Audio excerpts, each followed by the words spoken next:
não parar, não precipitar e não retroceder. Então dizer para esse cara, sabe quando nós vamos parar? Nunca. Nunca na sua porca vida. Né?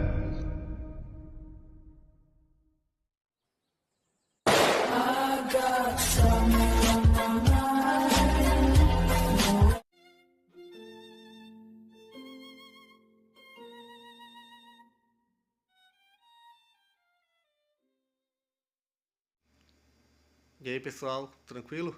Então vem aqui antes do vídeo começar, pedir para vocês se inscreverem, quem não for inscrito, compartilhar, curtir, comentar.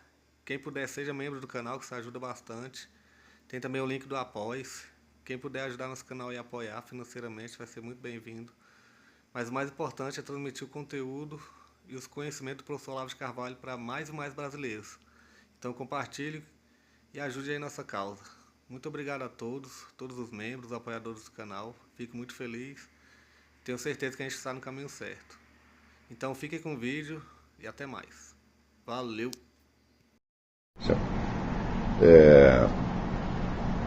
Mas uma coisa é certa. Existe um livro maravilhoso do historiador Alois Dempf, que se chama Concepção do Mundo na Idade Média. Na verdade é uma coisinha de 100 páginas, mas é uma obra-prima. E ele mostra, primeiro, que nas primeiras gerações de cristãos, o que se transmitia, o que o apóstolo transmitia aos fiéis não era uma doutrina, mas uma narrativa. O apóstolo contava alguma coisa que aconteceu. E é por isso mesmo que o evangelho se chama uma boa notícia.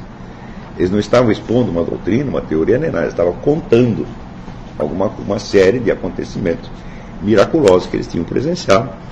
E que acontecimentos que continham em si um apelo, né, imediato,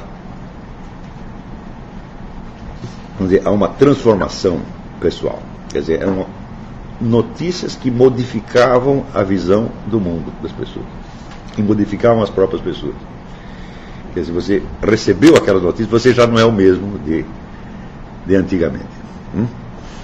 Porém, então veja que não havia nenhuma preocupação persuasiva.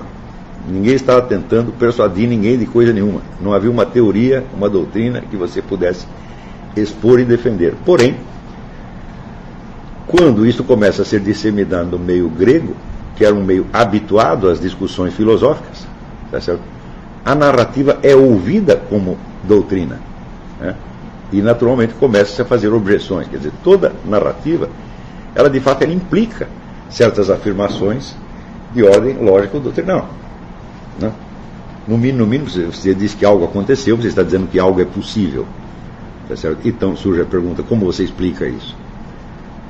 Na verdade o apóstolo não estava explicando nada, ele estava apenas contando. Quem exige a explicação é o ouvinte que está em dúvida, ou porque é uma dúvida sincera, ou porque é malicioso, tá certo?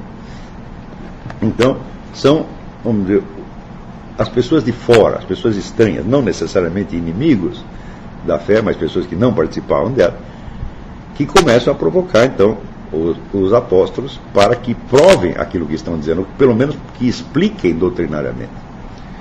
Então, foi assim que nasceu o que hoje nós chamamos de doutrina cristã. E quem obrigou a igreja a ter uma doutrina foram os estranhos e inimigos, né? Para muitas pessoas, para várias gerações, para todas as pessoas que se converteram à fé cristã nas primeiras gerações, não foi necessário doutrina nenhuma, né? Foi só, o que Jesus Cristo fazia? Ele também explicava lá na filosofia? Não, né? Ele ia lá fazer um apelo, né, que ia direto ao coração das pessoas, e fazia milagres. Se você viu tudo isso, né, você se convertia, mas não por força de uma convicção intelectual, e sim pela força imediata, vamos dizer, pelo impacto imediato dos fatos. Tá certo? Ora, é fácil você perceber que à medida que as pessoas se distanciavam no tempo desses primeiros acontecimentos que marcaram o nível do cristianismo, então o elemento fático, o elemento narrativo vai perdendo força, porque já não é o testemunho imediato, é, como é que se diz, é a recordação da recordação da recordação da recordação. Então isso vai se diluindo. Na mesma medida que vai se diluindo, então o elemento doutrinal tem que se fortalecer, quer dizer, você tem que fornecer mais explicações. O Dempf também assinala que os primeiros padres que fizeram esboços de justificação doutrinal não tiveram nenhuma preocupação sistemática, ou seja, eles não tentaram organizar uma doutrina, mas apenas respondiam a pontos específicos, conforme a sua maior ou menor, seu maior ou menor talento filosófico. Tá certo? À medida que essas várias respostas polêmicas às objeções se acumulam, o que acontece? Alguém lê uma, lê outra, lê a massa e vê que está desorganizado, que tem contradições, né? E é justamente esta massa crítica de respostas polêmicas isoladas, né, a objeções isoladas, feitas em várias épocas e lugares, sob motivações diferentes e desde níveis completamente diferentes, que ameaça virar um caos e sugere a necessidade de botar ordem no coreto. É nesta hora que começa o chamado filosofia escolástica. Tanto que, para fazer isto, a filosofia escolástica inventa um gênero literário novo, que não existia, chamado suma. O que é suma? É soma. Quer dizer que a suma pretende abranger a totalidade da doutrina cristã, desde os seus primeiros fundamentos até as suas consequências últimas, de ordem prática, moral, ritual, etc, etc. Também, é claro que nem todas as sumas perfazem esse objetivo. Existem várias sumas. As mais famosas são a de Santo Alberto, a de Alexandre de Hales e a de Santo Tomás de Aquino. Escreveu, aliás, duas, uma para os cristãos, que é a Suma Teológica, e outra para os não cristãos, que é a Suma contra os gentios. Então, a Suma é o primeiro exemplo histórico de discurso lógico coerente do começo ao fim. Ou seja, nós sabemos fazer um discurso lógico porque os escolásticos nos ensinaram. E se não existisse nenhum exemplo concreto desta possibilidade, não seria possível nenhum tipo de ciência. Quer dizer, a ciência ficaria como um ideal, tá certo? Pelo menos não seria possível o tipo de ciência da natureza, seria possível ciências filosóficas, como a metafísica, seriam possíveis, claro, mas as sumas, elas não tratavam somente, tá certo, de assuntos metafísicos, mas de assuntos, quer dizer, da natureza, a criação, a estrutura do cosmos, e de assuntos de ordem político-moral, o governo, a conduta, etc, etc. Então, quer dizer, organizava em discurso lógico uma massa de conhecimento concreto sobre a realidade da experiência, e não só sobre os princípios. Tá certo? E, ora, o que é ciência? É exatamente fazer isso, quer dizer, você transpor a experiência concreta num discurso lógico. Fazer um discurso lógico só sobre princípios, tá certo? Ou só sobre elementos puramente lógicos, as matemáticas também fazem. Né?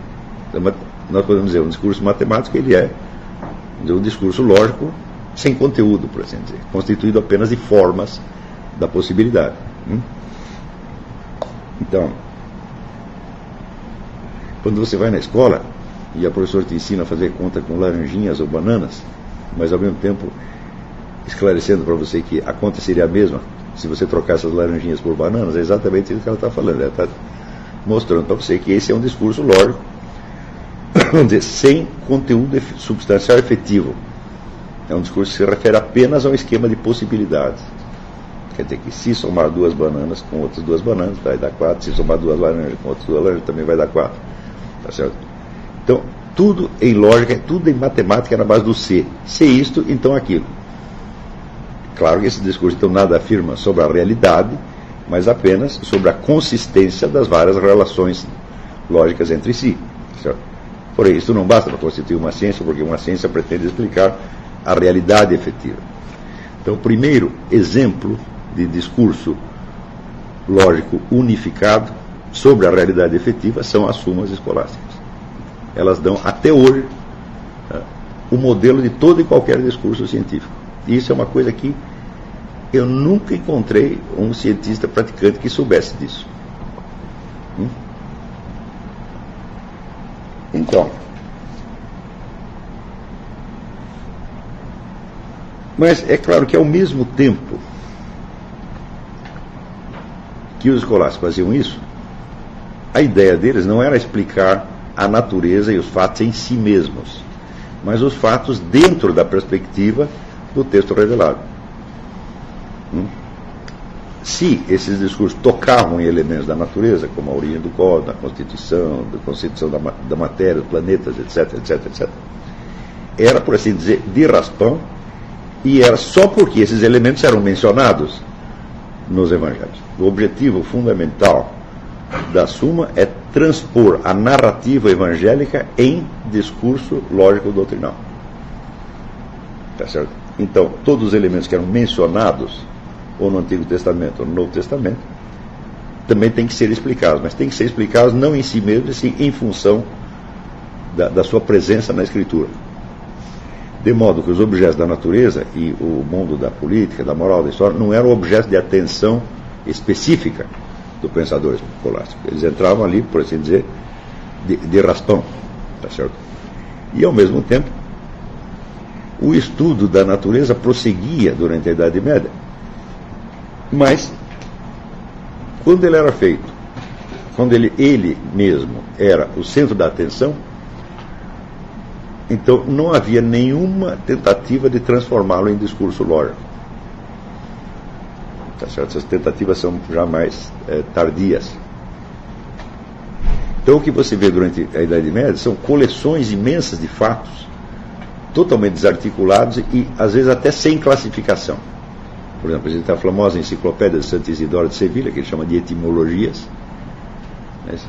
Para nós até parece estranho, por exemplo, por que um livro chamado Etimologias, né, deve tratar, por exemplo, da geração dos animais, dos continentes, da geografia, etc., né? Mas é uma coleção de fatos bastante desarticulada, de modo que você vê que a ciência nessa época a ciência da natureza nessa época estava numa fase de coleta. E o pouco de organização discursiva que havia dentro das sumas, onde a natureza não entrava como objeto de interesse primordial, tá certo? Mas apenas, vamos dizer, como um assunto marginal, pelo fato de que determinados elementos da natureza eram mencionados no Evangelho, e para entender o texto, então você precisa saber do que o texto está falando, então você também precisava entrar nos fatos mesmo. Então você tem uma espécie de duas ciências da natureza, tá certo, durante esse período escolástico. Você tem aquela que deriva do estudo do Evangelho e aquela que deriva da observação direta dos fatos, organizados como mera coleta mais ou menos caótica, tá certo? À espera de que um dia a coisa se organize. Então isso quer dizer que nesta época o que se conhecia como ciência era propriamente a teologia, quer dizer, que era o produto mais elaborado intelectualmente. Não é isso? Ao mesmo tempo, na dimensão do estudo da natureza, esses fatos caoticamente coletados, às vezes se organizavam não como doutrina, mas como técnica alquímica, ou seja, determinadas operações da natureza que o homem pretende imitar ou até, vamos dizer, transcender e aperfeiçoar. Então, vamos dizer, a outra forma de discurso científico medieval, então, são os tratados de alquimia, mas note bem, eles não são uma teoria, eles são uma técnica, né? Então, você faz isso, depois aquilo, daí vai acontecer isso, mais aquilo outro. Claro também que essa técnica subentendia certos princípios explicativos de natureza simbólica. Então isso quer dizer que na alquimia você ainda vê a prevalência da ideia do cosmos natural como símbolo de realidades espirituais. Ideia que também estava presente não só no evangelho, na teologia escolástica, mas no próprio ritual da igreja. No ritual e, sobretudo, na arte sacra, né? Quando você entra em qualquer catedral gótica, você vai ver milhares de figuras, tá certo? De plantas, de animais, de seres humanos, tá certo? De acidentes geográficos, etc., que tudo ali está ali, não como estaria num museu de ciência natural, tá certo? Mas como numa galeria organizada de símbolos que devem remeter a realidades espirituais. Então, quer dizer, a natureza era estudada como ilustração de realidades espirituais, sem a menor esperança de que esta natureza pudesse em si mesma e por si mesma constituir um campo fechado e autoexplicativo.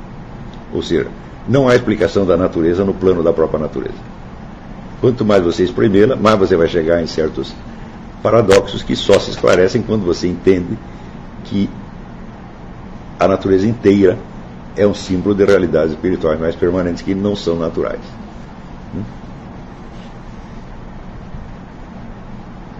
Na entrada da modernidade, o que acontece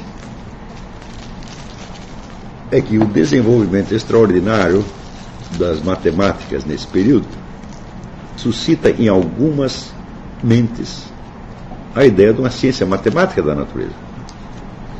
Tá certo? Então, eles acreditaram que, se fosse possível você dar uma formulação matemática aos fatos observados na natureza, seria possível encontrar por baixo desses fatos determinadas constantes que também seriam expressas matematicamente e que constituiriam, então, por assim dizer, o segredo ou a explicação da natureza. Neste momento, pela primeira vez, aparece a ideia de que existe uma ciência natural autônoma, de que é possível encontrar dentro dos fenômenos da natureza as equações constitutivas que a explicam. Tá certo? Então,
chegamos a mais um final de uma aula, de um vídeo. Espero que tenham gostado. Quem não se inscreveu ainda, se inscreva, compartilhe, comente. Ajude o nosso canal, apoie, seja membro. E ajude o nosso canal a chegar a cada dia a mais brasileiros que precisam muito do conhecimento do professor Olavo de Carvalho. Então é isso aí, fique com Deus, até o próximo. Valeu! Então é isso aí, pessoal. Que é o nosso canal. Que são alguns livros que eu já li. A maioria foi doação, mas alguns eu adquiri, professor Olavo de Carvalho. Alguns livros se perderam aí que eu emprestei. Professor Alexandre Costa. A Bíblia Sagrada.